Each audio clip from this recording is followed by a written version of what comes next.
laugarren urtea, eta inoiz baino gazte eta ume gehiago etorri dira. Etorri dira ikastola, talaia, Egiluze eta Ama Guadalupekoa.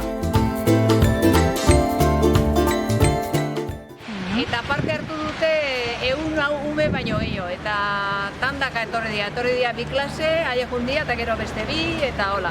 Eta egin dute kriston lana, begiratzen lana egin duten Hondarbiko emakume referentiakin, eta hau izan da landu dute pila bat.